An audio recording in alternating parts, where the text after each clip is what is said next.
నమస్తే. వైఎస్ జగన్మోహన్ రెడ్డి ఒక కీలకమైన కామెంట్స్ చేశారు ఆయన. టీడీపీ ప్రభుత్వం చేతకాని ప్రభుత్వం అని.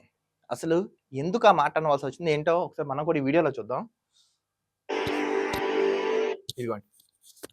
ఆయన ప్రతి ఒక్కరిని సందర్శించారు, వెళ్ళారు, మాట్లాడారు, పరిస్థితులు అడిగి తెలుసుకున్నారు.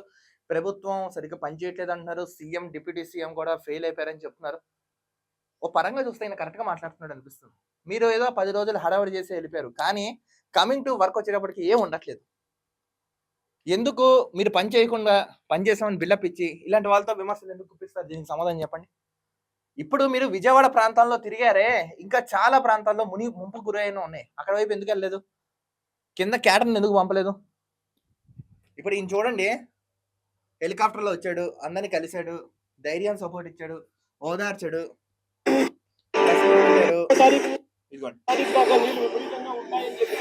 రిపోర్ట్ ఉండే వీళ్ళందరికీ కూడా రిలీఫ్ సెంటర్ లేదా చూడండి, మొత్తం ఇలా ఆయన తెలుసుకున్నాడు. ఇక్కడ విషయాలు ఏమున్నాయి ఏంటా అందరూ చెప్తున్నారు. వాళ్ళ సమస్య ఎన్ని ఉన్నాయని. రెవెన్యూ సెక్రటరీ చేయాల్సిన రిలీఫ్ సెంటర్ ఏర్పాటు చేయాలి, హోమ్ సెక్రటరీ చేయాల్సిన. సో ఈ ప్రభుత్వంలో ఎవరు ఏం చేయాలి, ఏం చేస్తే బాగుంటును, ఎలా చేయాలి, ఏం చేద్దామని ఒక నిర్ణయానికి వచ్చి చేసినట్టయితే చాలా బాగుంటును చెప్తున్నాను. ఈ ప్రభుత్వం కనుక మీరు నిర్లక్ష్యం వహిస్తే, లా అండ్ ఆర్డర్ ఇంప్లిమెంట్ చేయకపోతే, వరద నష్ట బాధితులకు న్యాయం చేయకపోతే చాలా పెద్ద దెబ్బ తగిలే అవకాశం ఉంది. ప్రభుత్వం మధ్యలో కూలిపోయే ఛాన్స్ కూడా ఉంది.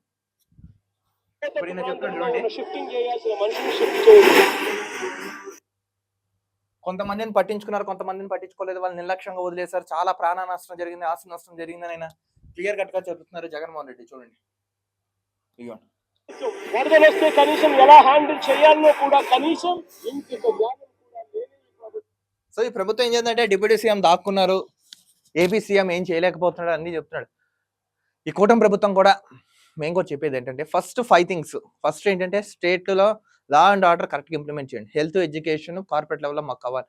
రాష్ట్రానికి ఎంత నష్టం జరిగిందో ఆ దిశగా నిధులు కానీ ఇతర కానీ కేటాయించుకోండి, తెప్పించుకోండి.